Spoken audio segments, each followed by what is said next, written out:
Question जो करने के लिए मैंने दिया था उसमें किसी को कोई प्रॉब्लम तो नहीं है? असेसमेंट के तौर पे थे, असाइनमेंट के तौर पे आप लोगों ने कर लेने हैं।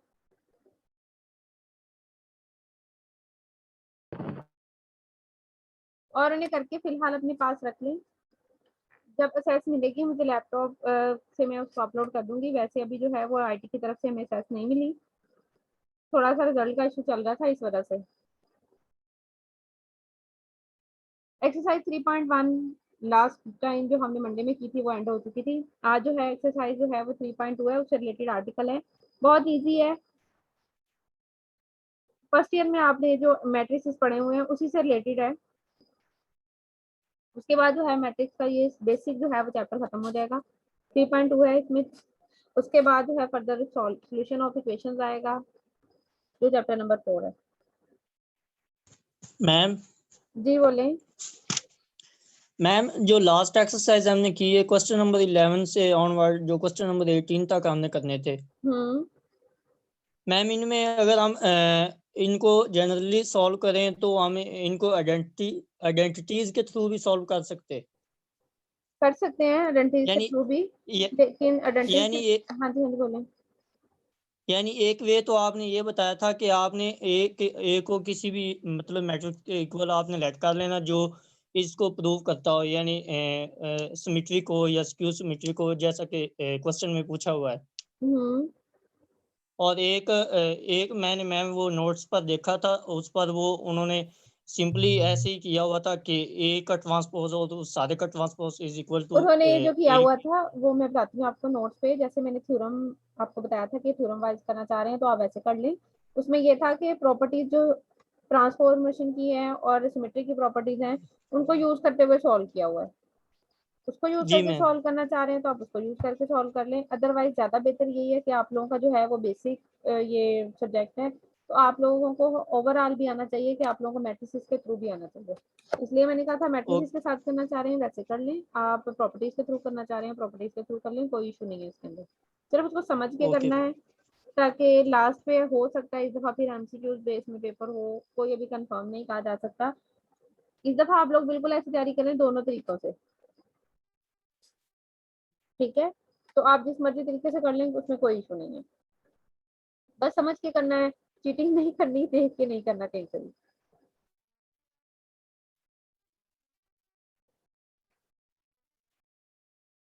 आज जो है topic inverse of a matrix है। सबसे पहले मैट्रिक्स का इनवर्स है। एक्सरसाइज 3.1 के स्टार्ट से भी मैंने बताया था हम इक्वेशन से ही मैट्रिक्स को ड्रा करते हैं, उस इक्वेशंस के कोफिशिएंट्स को कंबाइन करते हैं तो हमारे पास मैट्रिक्स आता है। अब इनवर्स ऑफ अ मैट्रिक्स है। इनवर्स ऑफ अ मैट्रिक्स को आपने पहले भी किया हुआ है। मैट्रिक्स का इनवर्स कैसे फाइंड करते हैं, कोई आइडिया है? फॉर्मूला आता है किसी को?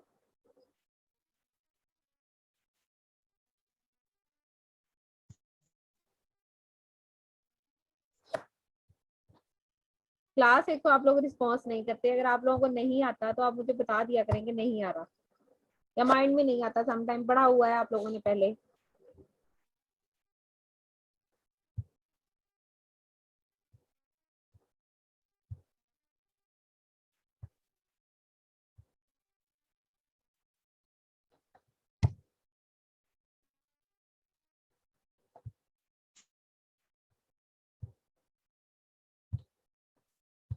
जो आप लोगों ने पहले इनवर्स फाइंड किया है, जैसे जिस भी मेथड के अकॉर्डिंग किया है वो मैं सिर्फ यहाँ पे अप्लाई करूंगी इनवर्स वाला फॉर्मूला के अकॉर्डिंग।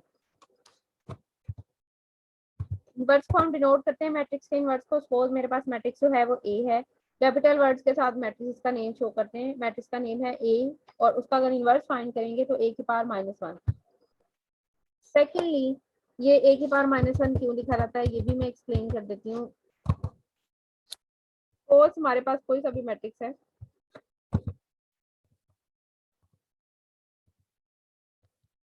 मेरे पास है कोई सा भी मैट्रिक्स ए, इसका मैंने इनवर्स लेना है। इनवर्स का क्या मतलब होता है? नंबर का इनवर्स होता है, जैसे 1/2 1/3 इसका मल्टीप्लिकेटिव इनवर्स होता है। यहाँ पे भी इनवर्स की फॉर्म है 1/a, लेकिन हम मैट्रिक्स में 1/a नहीं लिखते, हम a की पावर -1 लिखते हैं। ये इसका इनवर्स ही डिनोट होता है। इसके लिए फॉर्मूला आप लोगों ने जो अप्लाई किया था वो इज इक्वल टू था हमारे पास एडजॉइंट ऑफ ए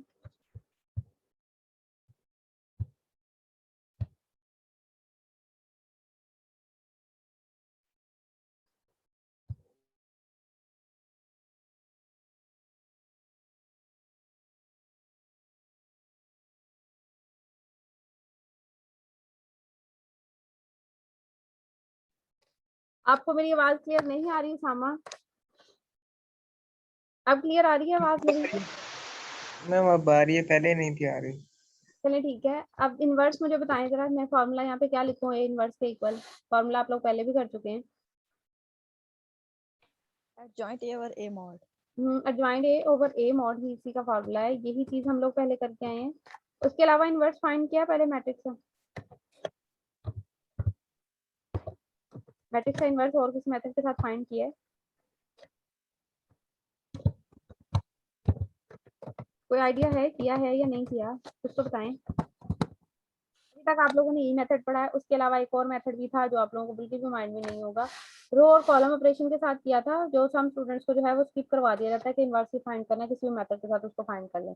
यहाँ पे वो सारे मेथड्स हैं, रो ऑपरेशन, कॉलम ऑपरेशन के अकॉर्डिंग और आइडेंटिटी मैट्रिक्स के अकॉर्डिंग, तमाम मैट्रिक्स के अकॉर्डिंग हम अपना इनवर्स जो है वो यहाँ पे फाइंड कर सकते हैं। ये सेम वही मेथड्स हैं यहाँ पे जो हम लोगों ने करनी है। सबसे फर्स्ट पे है इनवर्स मेथड है। Inverse of a matrix, let A be a square matrix of order n. A matrix V of order n is said to be inverse of A. Matrix के साथ मैट्रिक्स का inverse कैसा multiply किया जाए, यहाँ पे B जो है वो उसका मैट्रिक्स का इन्वर्स है। B को अगर मल्टीप्लाई किया जाए जो कि एज ए इन्वर्स है, तो रिजल्टेंट में हमारे पास आंसर क्या आता है? आइडेंटिटी आता है। B को यहाँ पे जो कंसीडर किया गया है वो B को बेसिकली A का इन्वर्स ही कंसीडर किया हुआ है। लाइक इस फॉर्म में इसने इसको कंसीडर किया है और डेफिनेशन को कंप्लीट किया है। इस फॉर्म में नहीं लिखे, आप ए का इन्वर्स भी लिख सकते हैं। लाइक मैं यहाँ पे लिख देती हूँ ए और साथ में ए का इन्वर्स, जो कि मैं इसी सेम वे में लिखूंगी जो कि हमारे पास इन्वर्स वाला वे है, -1 के साथ जो हम डिनोट करते हैं। मैट्रिक्स और मैट्रिक्स के साथ कहता है उसके इन्वर्स को मल्टीप्लाई करें तो रिजल्टेंट में हमारे पास जो आंसर आता है वो आइडेंटिटी मैट्रिक्स आता है। आइडेंटिटी को हम आई के साथ डिनोट करते हैं, हमारे पास रिजल्टेंट में जो आंसर आता है वो आइडेंटिटी मैट्रिक्स आता है। यहाँ पे B just as a matrix लिखा हुआ है। For example the matrix A has no inverse. अब हमने अगर इसका इनवर्स फाइंड करना है तो ये नो इनवर्स बोला है उसने कि इसका इनवर्स नहीं है, लेकिन इसका इनवर्स हम फाइंड करेंगे। मैं इसका इनवर्स फाइंड करती हूँ। आपके सबके पास कॉपी पेंसिल है? मैट्रिक्स का एडजॉइंट जी बताएं क्या मैम। आएगा? मैट्रिक्स लिखती हूँ मैं सबसे पहले यहाँ पे।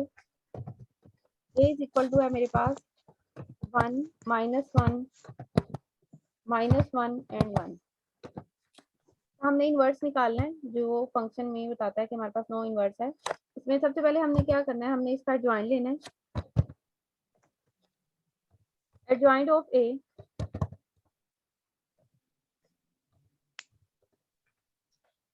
इक्वल टू, मेरे पास किसके इक्वल आएगा? एडजॉइंट कैसे लेते हैं? डायगोनल्स की एंट्रीज जो हैं उन्हें रिप्लेस करते हैं। ये 2 क्रॉस 2 का है, 2 क्रॉस 2 का इसी फॉर्म में आता है। 1 और 1 रिप्लेस करने से कोई भी इफेक्ट नहीं आएगा, एज इट इज ही रहेगा। और जो अदर आइडेंटिटीज और होती हैं जो बाकी उनके साइंस चेंज करते हैं, वो भी यहाँ पे क्या आ जाएगा? 1 और 1 के साथ। ठीक है, तो दोनों नेगेटिव थी, नेगेटिव किसमें कन्वर्ट हो जाएंगी? पॉजिटिव में कन्वर्ट हो जाएंगी। अब हमने यहाँ पे लेना है ए का मॉड। मैं यहाँ पे इसका डिटर्मिनेंट जो है वो थोड़ा सा डायरेक्ट लिखूंगी। ठीक है, अगर कहीं से भी क्लियर नहीं हो तो आप मेरे से पूछ लीजिएगा बेशक। डिटर्मिनेंट को हम लाइन के साथ डिनोट करते हैं। इन्वर्स लेना है हमने मैट्रिक्स का, इस मैट्रिक्स का इन्वर्स लेना है।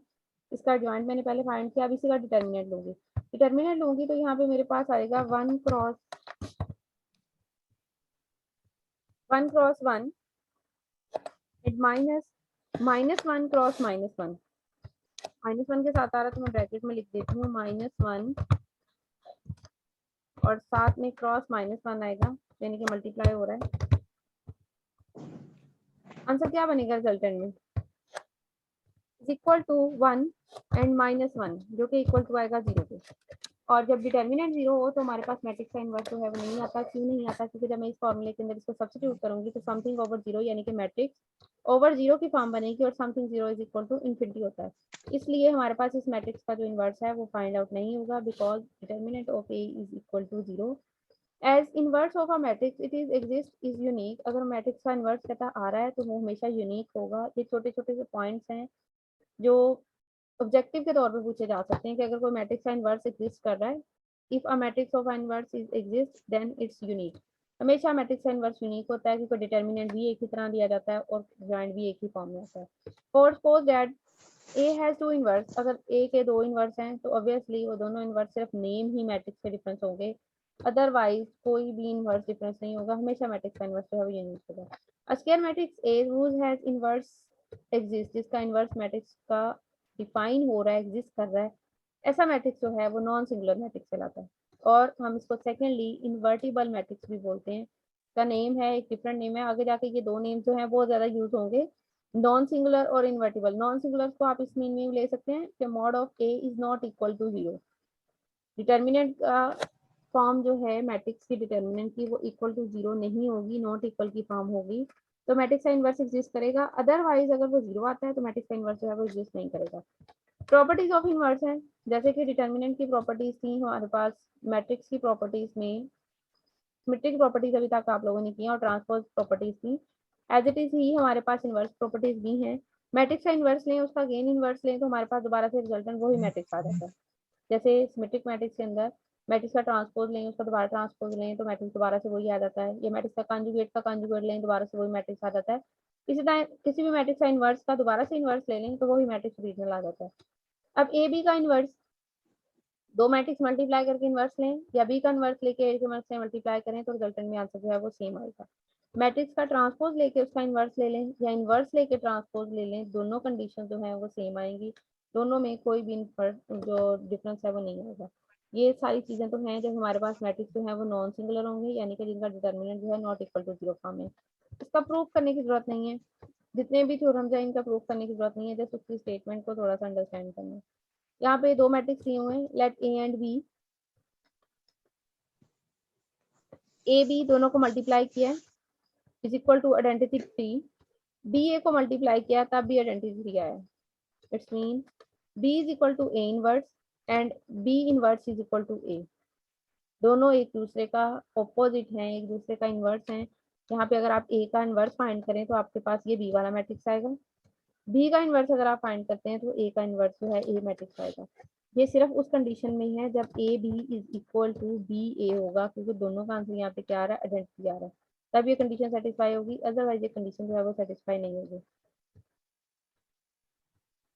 एलिमेंट्री रो ऑपरेशंस, अब हमने जो फाइंड करना है इनवर्स वो रो एंड कॉलम ऑपरेशन के अकॉर्डिंग करना है। इनवर्स वाला मेथड जो है वो आप लोग पहले कर चुके हो, वो दोबारा से मैंने एक दफा रिपीट कर दिया एग्जांपल 2x2 की देके, अदरवाइज जो है वो मुझे रिपीट करने की जरूरत नहीं थी क्योंकि आप लोग पहले कर चुके थे।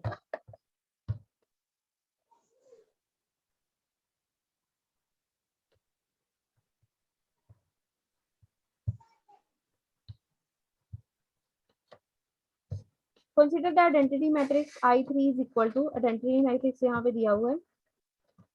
अब रो ऑपरेशन यहाँ पे सिर्फ और सिर्फ उस पर रो ऑपरेशन अप्लाई करके बताए हुए हैं कि किस टाइप में रो ऑपरेशन होंगे। ये हमने अपने मैट्रिसेस पे रो ऑपरेशन अप्लाई करने हैं और अपने मैट्रिक्स को आइडेंटिटी मैट्रिक्स बनाना है। और जो गिवन मैट्रिक्स होगा जब वो आइडेंटिटी बनेगा तो जो आइडेंटिटी मैट्रिक्स साथ में डिफाइन होगा वो उसका इनवर्स कहलाएगा। पहले जो हम मैट्रिक्स करते आए हैं उसमें हमारे पास यही चीज़ थी कि हम इनवर्स डायरेक्टली फाइंड करते हैं बाय दिस फॉर्मूला। अब सेकंड केस जो है हमारे पास, जो हमने एलिमेंट्री रो और कॉलम ऑपरेशन अप्लाई करने हैं, मैं यहाँ पे थोड़ी सी एग्जांपल के तौर पे दो मैट्रिक्स लिखी हूँ, लाइक मेरे 2x2 का ये भी मैं लिखूंगी, हमने करना ये वर्क 3 और 4 के लिए भी है, ठीक है। मैंने यहाँ पे कोई सा भी मैट्रिक्स लिखा है, ये मैट्रिक्स है और इस मैट्रिक्स का हमने इनवर्स फाइंड करना है। हमने इसका इनवर्स फाइंड करना है by using row and column operation. मैंने एंड का वर्ड यूज किया है, या तो आप रो अप्लाई कर लेंगे या हम कॉलम ऑपरेशन अप्लाई करते हुए हम दोनों कंडीशन से करेंगे, दोनों में सेम आएगा। इसके लिए हमें करना सिर्फ ये है कि हमने इसके साथ सेम ऑर्डर का आइडेंटिटी मैट्रिक्स जो है वो चूज करना है। अगर आप रो के साथ कर रहे हैं तो रो ऑपरेशन के साथ हमने इस मैट्रिक्स को आइडेंटिटी मैट्रिक्स में कन्वर्ट करना है और इस मैट्रिक्स के ऊपर वो सेम ऑपरेशंस अप्लाई करने हैं जो हमने इस मैट्रिक्स पे अप्लाई करने हैं।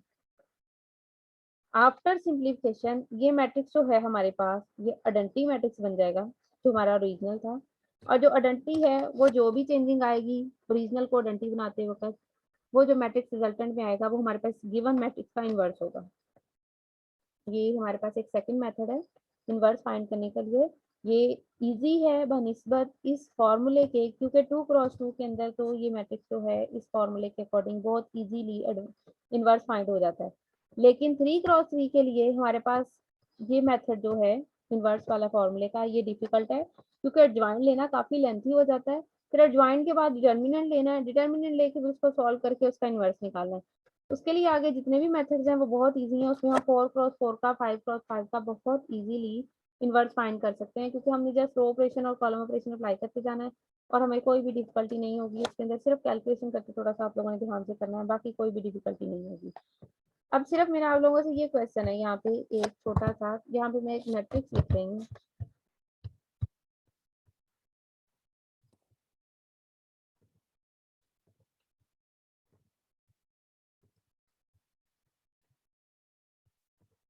मैंने ये मैट्रिक्स लिखा है यहाँ पे, सिंपल क्वांटिटीज के साथ लिखते हैं 3 4 5। इसका इन्वर्स फाइंड करना है। क्या इसका इन्वर्स पॉसिबल है?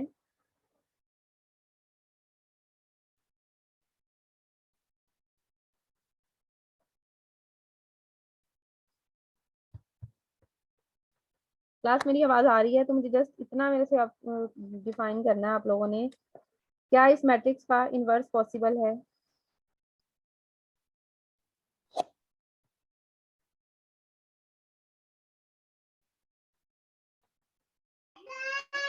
I don't think so, ma'am.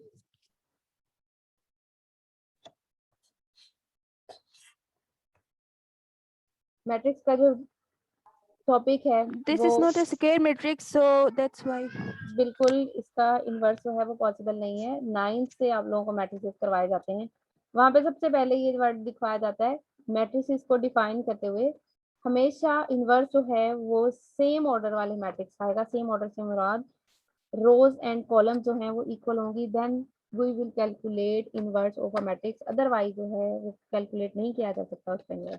यहाँ पे इसका ऑर्डर जो है वो सेम नहीं है, इसका ऑर्डर 3x2 का है, 3 rows and 2 column. So inverse is not possible due to its order. Order के अकॉर्डिंग जो है इसका इनवर्स बिल्कुल पॉसिबल नहीं है।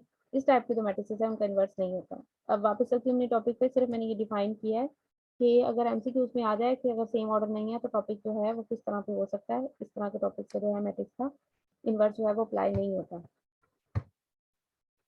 अब रोज एंड कॉलम जो ऑपरेशन अप्लाई करना है वो हमने किस फॉर्म में करना है? सिर्फ और सिर्फ 3 ऑपरेशन अप्लाई हो सकते हैं, रो में कर लें या कॉलम्स में कर लें। कॉलम्स के लिए सेपरेट है, वो मैं बाद में डिस्कस करती हूँ, पहले हम रो का कर रहे हैं, रो का कर लेते हैं। रो के अंदर सिर्फ हम 3 ऑपरेशन अप्लाई कर सकते हैं। इंटरचेंज कर सकते हैं रोज को, किसी भी एक रो के साथ किसी भी दूसरी रो को इंटरचेंज कर सकते हैं। मैं 1 बाय 1 ये ऑपरेशन जो है इस मैट्रिक्स के ऊपर अप्लाई करूंगी, जो मैंने ये सिर्फ और सिर्फ इसके ऊपर, साथ वाला मैं अभी सॉल्व नहीं करी, मैं इन्वर्स नहीं फाइंड करी, सिर्फ डिफाइन करूंगी कैसे हम इन इक्वेशंस के अकॉर्डिंग इसको सॉल्व कर सकते हैं। सिर्फ और सिर्फ हम इसको इंटरचेंज कर सकते हैं। सबसे फर्स्ट पे मैं फर्स्ट रो को सेकंड रो के साथ इंटरचेंज कर रही हूँ, तो मेरे पास ये जो सेकंड वाली है वो फर्स्ट हो जाएगी 2 3, और जो फर्स्ट वाली है वो सेकंड में कन्वर्ट हो जाएगी। ठीक है, के साथ में हमने मेंशन भी करना है कि हमने क्या किया है। हमने यहाँ पे रोज को इंटरचेंज किया है, उसके लिए यहाँ पे मैं मेंशन भी करूंगी, कैपिटल आर के साथ नोट करेंगे 1 और 2 या 2 और 1 लिख लें। दोनों कंडीशन सेम है कि मैंने रोज को इंटरचेंज किया है, 1 को 2 के साथ या 2 को 1 के साथ कर लें, दोनों चीजें सेम है। सेकंड है multiply a row of identity by a non zero number. ऊपर जो मैट्रिक्स है उसको कहते हैं किसी भी मैट्रिक्स के साथ अप्लाई कर लें, या आइडेंटिटी मैट्रिक्स लेके उसने यहाँ पे सॉल्व आउट किया है। पहले इंटरचेंज किए, सेकंड एंड थर्ड रो को इंटरचेंज किया, सेकंड रो जो है वो किस में कन्वर्ट हो गई है, थर्ड में, और थर्ड जो है वो सेकंड में कन्वर्ट हो गई है। सेकंडली कहता है multiply a row of identity, जो मैट्रिक्स ऊपर दिया हुआ है उसको आप किसी भी नॉन जीरो नंबर के साथ कर सकते हैं। जीरो के साथ कभी भी मल्टीप्लाई नहीं करेंगे क्योंकि ओवरऑल सारा मैट्रिक्स जो है वो फिर जीरो हो जाएगा। तो row 2 is multiply by 3, second row को यहाँ पे मल्टीप्लाई किया 3 के साथ। ये सिर्फ ऊपर वाले ही के साथ चेंजिंग की है, लेकिन मैं यहाँ पे जो 1 बाय 1 चेंजिंग है वो ड्रा करूंगी। यहाँ पे सेकंड वाले को यहाँ पे उसने मल्टीप्लाई किया 3 के साथ। आप रिक्वायरमेंट के अकॉर्डिंग फर्स्ट सेकंड थर्ड किसी के साथ भी इसको मल्टीप्लाई कर सकते हैं। पर्पस सिर्फ ये है कि हम इसको मल्टीप्लाई कर सकते हैं किसी भी रो को किसी भी नॉन जीरो नंबर के साथ, नॉन जीरो कॉन्स्टेंट के साथ। नंबर 3 पे है add a multiple of a row of identity to another row. किसी भी रो को किसी भी दूसरी रो के अंदर किसी भी स्केलर से मल्टीप्लाई करके ऐड किया जा सकता है। विदाउट स्केलर भी हम उसे मल्टीप्लाई कर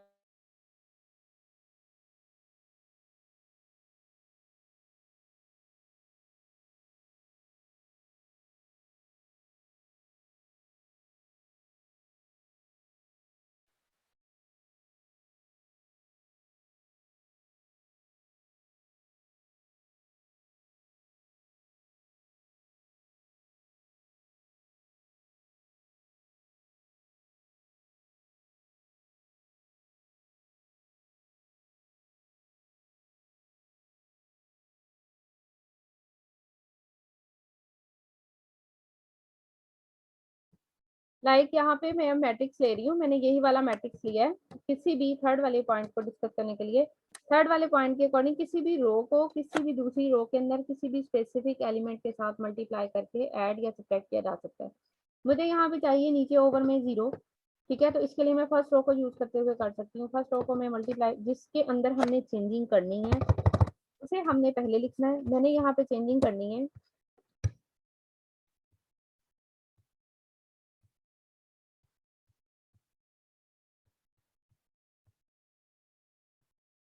जुमर मैंने खुद ही माइक ऑफ किया था, मुझे पता है कि मैंने माइक बंद किया है। यहाँ पर मेरे पास मैट्रिक्स के अंदर मैंने फर्स्ट सेकंड रो में चेंजिंग करनी है, मैं रो को सेकंड को पहले लिखूंगी। सेकंड रो मुझे यहाँ पे चाहिए 0, तो सेकंड रो के लिए मैं सेकंड रो में से फर्स्ट रो को 2 से मल्टीप्लाई करते हुए यहाँ पे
मैंने यहाँ पे सेकंड रो में चेंजिंग करनी है। मैंने सेकंड रो को एक्सप्लेन करना है, पहले सेकंड रो पहले लिखनी है R2 minus 2R1। Second row के लिए मुझे फर्स्ट रो को 2 से मल्टीप्लाई करके सेकंड रो में से सब्ट्रैक्ट करना है, क्योंकि मुझे यहाँ पे रिक्वायर्ड वैल्यू 0 है। मैंने 0 बनाना है, इसलिए मैंने उसको इस कंडीशन में मल्टीप्लाई किया। आपको जो भी कांस्टेंट रिक्वायर्ड होगा आप उसके साथ उसको मल्टीप्लाई करके दूसरे के अंदर से सब्ट्रैक्ट कर सकते हैं। जरूरी नहीं है कि यहाँ पे ये मल्टीप्लिकेशन के लिए 2 ही आए। आपको रिक्वायर्ड है 1/2 की, तो मल्टीप्लाई करना है किसी भी कांस्टेंट से, तो 1/2 से भी मल्टीप्लाई करके हम उसे सॉल्व कर सकते हैं। थर्ड वाला यही पॉइंट था कि हम किसी भी रो को किसी भी दूसरी रो के साथ सिंप्लीफाई करने के लिए अपनी जरूरत के मुताबिक किसी भी स्केलर से मल्टीप्लाई करके उसके साथ ऐड या सब्ट्रैक्ट जो है वो कर सकते हैं। These operations of given row operations is called elementary row operation and corresponding to elementary matrices of order 3। ये 3 के ऊपर अप्लाई किए हुए हैं, ये फर्दर करने की जरूरत नहीं है, सिर्फ और सिर्फ डिफाइन करना था कि रोज के अंदर किस तरह हम चेंज करके अपने क्वेश्चन को सॉल्व कर सकते हैं। आगे जो है एलिमेंट्री रो ऑपरेशन की डेफिनेशन उसने जनरल दी है, वो सिर्फ आइडेंटिटी के साथ दी थी, सेम वही है यहाँ पे। Interchanging of any two rows, उसे डिनोट किस तरह करना, आई जे आर आई जे या आर जे आई दोनों के साथ डिनोट कर सकते हैं जब हम रोज को इंटरचेंज करेंगे।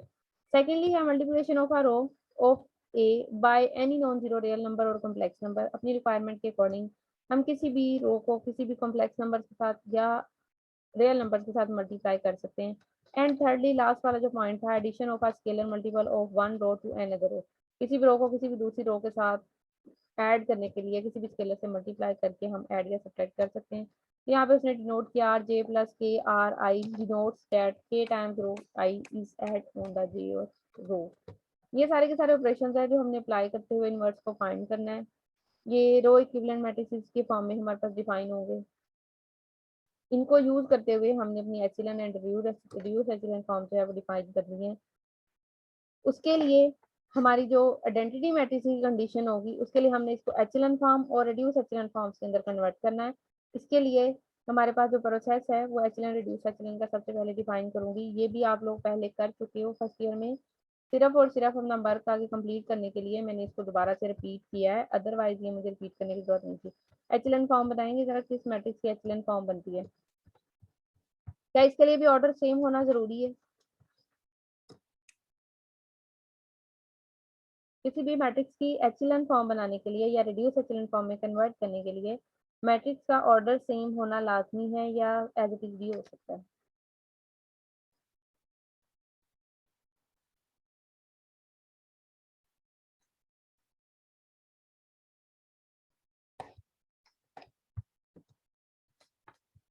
मैं यहाँ पे सेम वही वाला मैट्रिक्स लिख रही हूँ जो पहले था मौजूद यहाँ पे।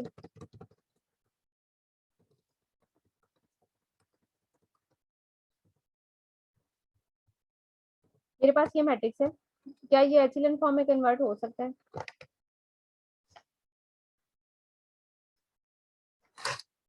क्लास में ये आवाज आ रही है आप लोगों को या नहीं आ रही? एचेलन फॉर्म में कन्वर्ट करने के लिए मैट्रिक्स का ऑर्डर सेम होना जरूरी नहीं है, आप उसको एज इट इज भी कन्वर्ट कर सकते हो। सिर्फ इसके अंदर हमने जो प्रोसेस करना होता है, हमने फर्स्ट पिवट एंट्री कहलाती है, कोई सा भी एलिमेंट होगा ये पिवट एंट्री ही कहलाएगी। यहाँ पे इस वक्त मेरे पास 1 है, उसके नीचे ये दोनों जो फर्स्ट कॉलम के अंदर एलिमेंट्स है 3 एंड 5, इसे 0 करना है। उसके बाद second row and second column में चले जाना है, उसे पिवट एंट्री कंसीडर करते हुए उसके नीचे 0 करना है। इसमें सिर्फ और सिर्फ मैट्रिसेस के अंदर फर्स्ट सेकंड थर्ड रो के अंदर हमने पिवट एंट्रीज फाइंड करते हुए उसके नीचे 0 करना है। इसमें जरूरी नहीं होता कि हम लोगों ने इसके अंदर मैट्रिक्स का जो ऑर्डर है वो सेम ही लेना है, इसमें ऑर्डर सेम के साथ या ऑर्डर डिफरेंट हो, दोनों कंडीशन के अंदर एचेलन और रिड्यूस एचेलन फॉर्म जो है वो फाइंड आउट हो जाती है। और ये फाइंड करने का सिर्फ एक ही प्रोसेस होता है, हम सिर्फ और सिर्फ मैट्रिक्स का रैंक फाइंड कर रहे होते हैं। An m cross n matrix, यहाँ पे फर्स्ट देखें लाइन ही उसने जो पहले नंबर पे लिखा हुआ है M cross N, it's mean के different row and different column के साथ भी ये चीज हो सकती है। जहाँ पे सेम लिखा होगा एन क्रॉस एन या एम क्रॉस एन, उसका मतलब होता है कि सेम ऑर्डर है। यहाँ पे डिफरेंट लिखी हुई है, इट्स मीन डिफरेंट ऑर्डर के लिए भी मैट्रिक्स सेम ही है। Matrix A is said to be in row echelon form और एंड एचेलन फॉर्म, इसको रो एचेलन फॉर्म भी बोलते हैं या सिंपल एचेलन फॉर्म भी बोलते हैं। If it has the following properties, इसके लिए डिफरेंट प्रॉपर्टीज हैं। सबसे नंबर है all non zero rows are above any zero rows consisting of all zeros. इसमें थोड़ा सा अच्छे से अंडरस्टैंड करने की जरूरत है, बाकी इसके अंदर और कुछ भी नहीं है। ऑल नॉन जीरो रोज, जितनी भी नॉन जीरो रोज हैं, are above any zero rows, इसमें हमने रो ऑपरेशन अप्लाई करना है। रो ऑपरेशन अप्लाई करके जितनी भी रोज हमारे पास जीरो हो जाएंगी वो सारी की सारी हम नीचे ले जाएंगे, जितनी ऊपर रोज रह जाएंगी वो उसकी एचेलन की कंसीडिंग की फॉर्म कहलाएंगी। एक तो जुमर बार बार लीव हो जाते हैं, जुमर का नेट ही सुभान अल्लाह है। Secondly, the first non-zero entry in each non-zero row is to be right of the first non-zero entry of each producing row। इसको मैं इस फॉर्म में एक्सप्लेन कर देती हूँ। मैं यहाँ पे थोड़ा सा बड़ा मैट्रिक्स लिखती हूँ कि सिर्फ 3 एंड 2 के फॉर्म में, थोड़ा सा ग्रेटर मैट्रिक्स जो है यहाँ पे एक्सप्लेन कर लेते हैं।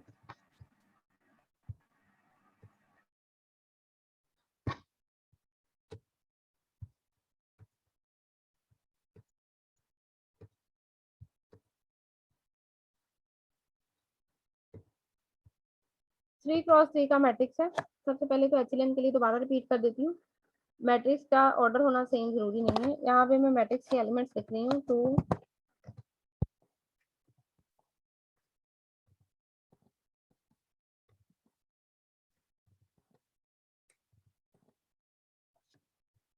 ये मैंने मैट्रिक्स यहाँ पे लिखा है 2 3 1 0 4 5 6 7 2। इसमें हमने इसको कन्वर्ट करना है इनटू एचेलन फॉर्म। एचेलन फॉर्म में कन्वर्ट करने के लिए इसको रो ऑपरेशन अप्लाई करना है हमने इसके ऊपर। सिर्फ रो ऑपरेशन के अकॉर्डिंग ही मैं इसको एचेलन फॉर्म में कन्वर्ट कर सकती हूँ, उसके अलावा कॉलम में भी कर सकते हैं, लेकिन यहाँ पे इसको सिर्फ रो के अकॉर्डिंग करूँगी। ये सिर्फ मैं इस वक्त यहाँ पे सॉल्व करूंगी सारा डिटेल से, अदरवाइज एग्जाम्पल्स भी हैं सॉल्व की हुई। यहाँ पे ये मेरे पास मैट्रिक्स है, इसमें सबसे फर्स्ट पे कहता है पिवट एंट्री, इसको कंसीडर करना है। पिवट एंट्री मैंने इसको कंसीडर किया है, कंसीडर करते हुए मैंने इसके नीचे जो एलिमेंट्स है उसे 0 करना है। अब सेकंड रो में मेरे पास 0 है, मैंने सिर्फ और सिर्फ थर्ड रो के अंदर इसे 0 करना है। तो थर्ड रो में 0 करने के लिए मुझे यहाँ पे क्या प्रोसेस अप्लाई करना पड़ेगा, मैं ये मैट्रिक्स एज इट इज ही कॉपी करते हुए यहाँ पे पेस्ट करूंगी और साथ में मेंशन करूंगी मैंने क्या इसके अंदर चेंज करनी है। इसमें मैंने ये जो चेंजिंग करनी है वो साथ में पहले मेंशन करूंगी, उसके बाद मैं इसको यहाँ पे चेंज कर दूंगी। जो थर्ड रो जो रिक्वायर्ड है, थर्ड रो में मैंने चेंजिंग करनी है R3, थर्ड रो में से मैंने माइनस करना है फर्स्ट वाली रो को 3 से मल्टीप्लाई करते हुए।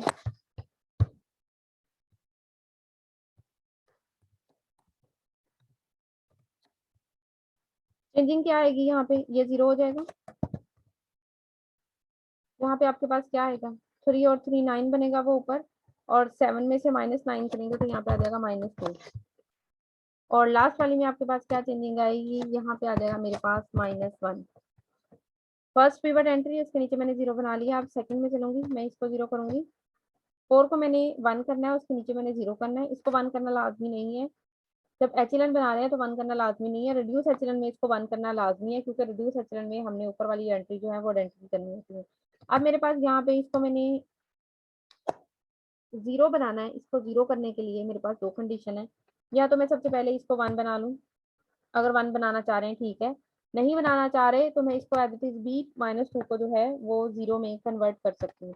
अब -2 में 0 में कन्वर्ट करने के लिए आप मुझे बताएंगे कि मैं इसके अंदर क्या प्रोसेस अप्लाई करूंगी, -2 जो है वो 0 में कन्वर्ट हो जाए। यहाँ पे मेरे पास आना चाहिए 0। मैं 4 एज इट इज ही रहने दूंगी, मैं 4 को चेंज नहीं कर रही। आप लोग चेंज करना चाह रहे हैं तो वेल एंड गुड, आप उसको 4 से मल्टीप्लाई 1/4 से डिवाइड करके भी कर सकते हैं। इसको 1 बना के फिर नीचे 0 कर लें। लेकिन अगर आप इसको एज इट इज ही करना चाह रहे हैं तो एज इट इज किस तरह करेंगे, चेंजिंग करनी है मुझे रो 3 में ही। यहाँ पे मेंशन करूंगी R3 ही, इसमें मुझे चेंजिंग करनी है R3। अब बताएं किससे मल्टीप्लाई करेंगे 4 को कि मेरे पास ये चेंज हो के R2 को ये मेरे पास जो है वो 2 की कंडीशन बने।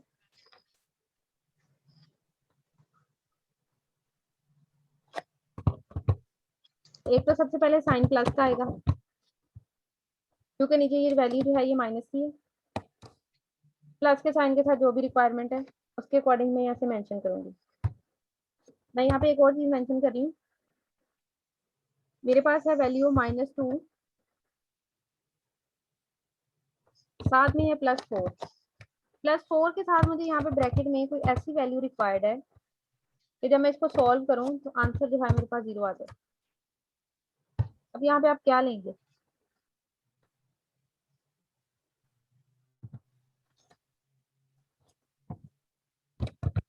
क्या यहाँ पे मैं लिख दूँ 2/4? रिटर्न में आंसर 0 आता है या नहीं?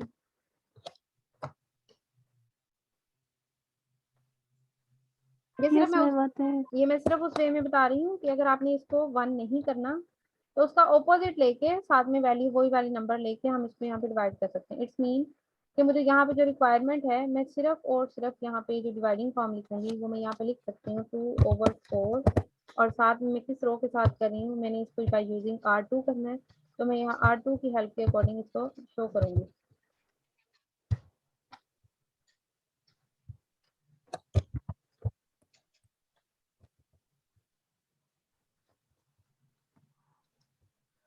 इसके साथ यहाँ पे मैं डिनोट करूंगी R2।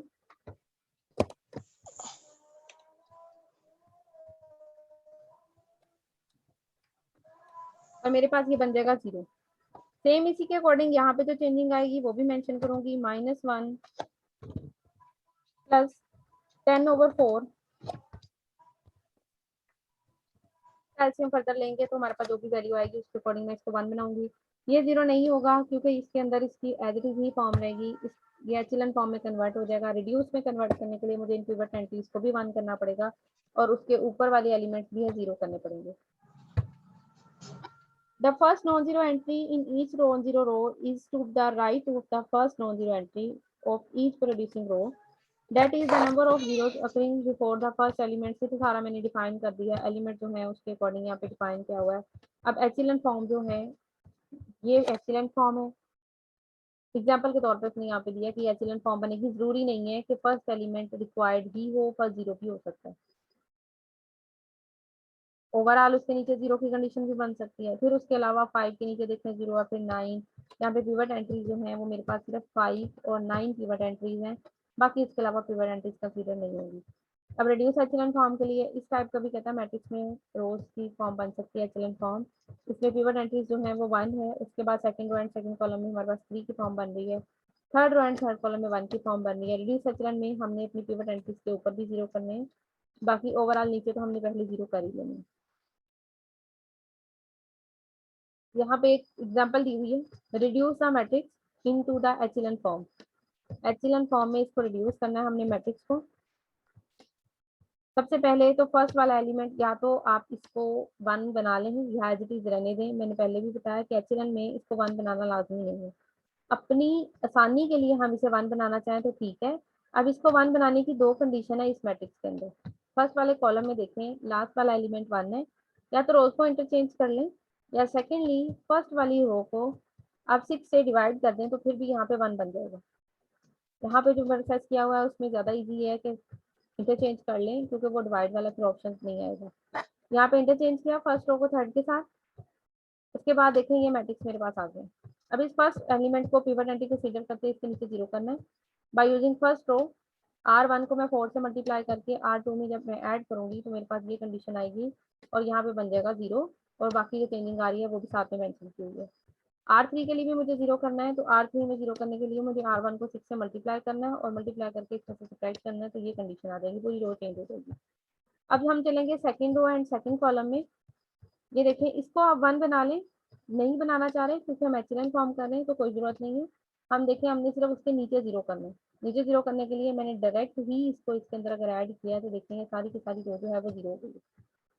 पिवट एंट्री क्या है मेरे पास, ये पिवट एंट्री है। इसको पिवट को 9 से डिवाइड करना चाह रहे हैं, ठीक है, अदरवाइज एज भी रहने दे, कोई इशू नहीं है। ये मेरे पास एचएनएन फॉर्म बन गई है।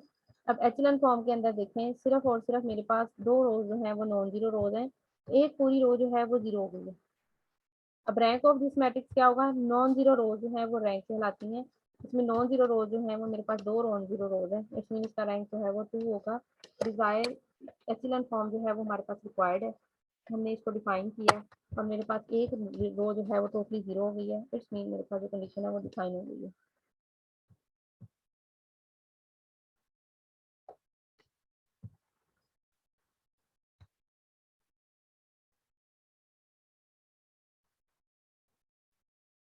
अब एक्सरसाइज में यहाँ पे शेयर करूंगी आपके साथ। एक्सरसाइज में क्वेश्चन नंबर 6 के जो पार्ट्स हैं वो आप लोगों ने करने हैं।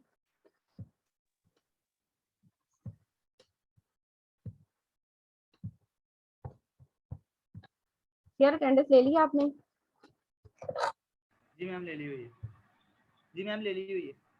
ठीक है, ये मैं आर्टिकल्स का जो टॉपिक्स हैं ये सारे शेयर कर रही हूँ। इसमें जो एचएनएन फॉर्म है वो भी आप लोगों ने करनी है।